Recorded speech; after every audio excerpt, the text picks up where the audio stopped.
En un cruce entre un conejillo de indias negro y blanco, todos los miembros de la generación F1 son negros. La generación F2 está compuesta aproximadamente por 3 cuartos de conejillos de indias negros y un cuarto de blancos.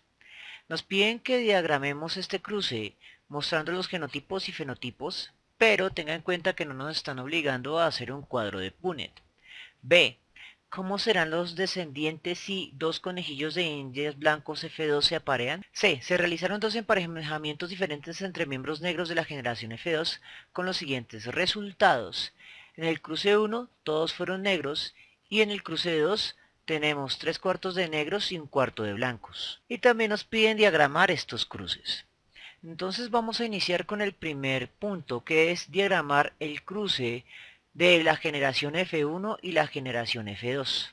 En primera instancia, uno de los parentales tendría un alelo dominante y otro de los parentales tendría un alelo recesivo, ya que el patrón expuesto en la generación F2 presenta los típicos rasgos de una herencia dominante monohíbrida. Antes de dirigirnos al álgebra o al cuadro de Punnett debemos definir quién es nuestro dominante y nuestro recesivo. Dado que el color negro es el más común y el color blanco el menos común, diremos que negro es dominante sobre blanco. Los genotipos posibles para negro serán homocigoto dominante y heterocigoto. Y el genotipo del recesivo va a ser homocigoto recesivo. Una vez que tenemos claridad sobre nuestra ley de la dominancia completa en este problema en específico, vamos a determinar los genotipos de los parentales que podamos reconocer en estos momentos.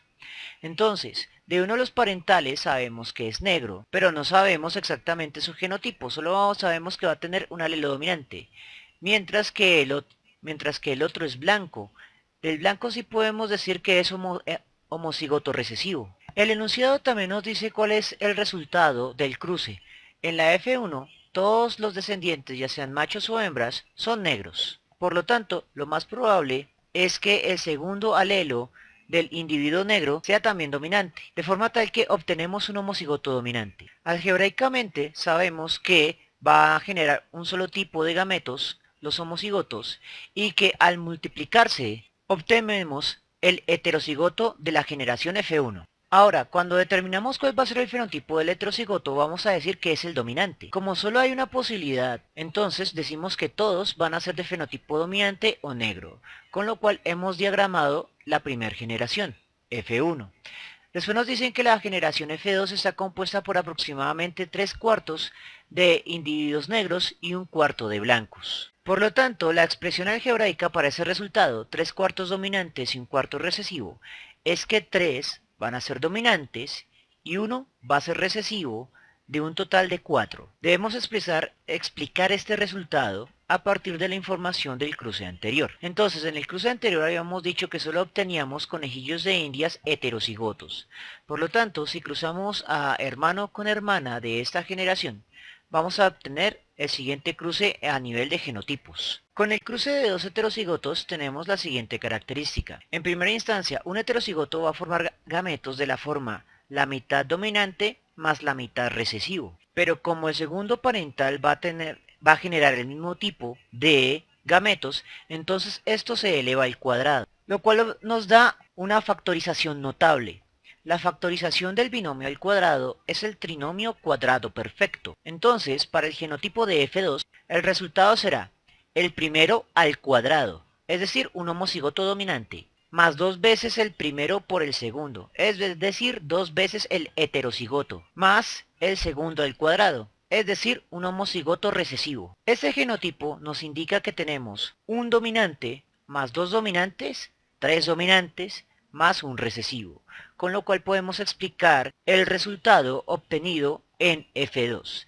Y con esto hemos diagramado ambas generaciones por un método fundamentado en álgebra. Ahora vamos con el punto B. En el punto B nos dicen cómo serán los descendientes si dos conejillos de India blancos F2 se aparean. Entonces, si nos piden blancos, son dos conejillos de Indias recesivos, es decir, homocigoto recesivo. Los gametos generados por un homocigoto va a ser gametos que poseen el único alelo que tiene, en este caso el alelo recesivo. Pero como el otro parental tiene el mismo tipo de genotipo, va a generar el mismo tipo de gametos y por lo tanto esto se eleva al cuadrado. Y al resolver el cuadrado obtenemos un homocigoto recesivo. Y por lo tanto el único fenotipo posible para este F3 sería de fenotipo recesivo. Es decir, todos blancos. Finalmente, vamos a solucionar el punto C.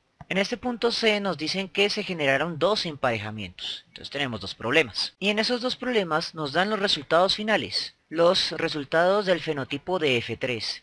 En el primero, todos negros. Y en el segundo cruce, 3/4 negros y un cuarto blanco. Es decir, 3 dominantes más un recesivo. En este primer momento, podemos deducir inmediatamente el segundo cruce, ya que es el cruce de dos heterocigotos, el cual ya tenemos aquí. Simplemente es copiarlo acá, lo cual a su vez implica que se tomaron dos conejillos de indias negros heterocigotos. El segundo resultado es un poco más problemático porque puede ser generado por dos cruces posibles. El primer cruce posible es el de dos homocigotos dominantes.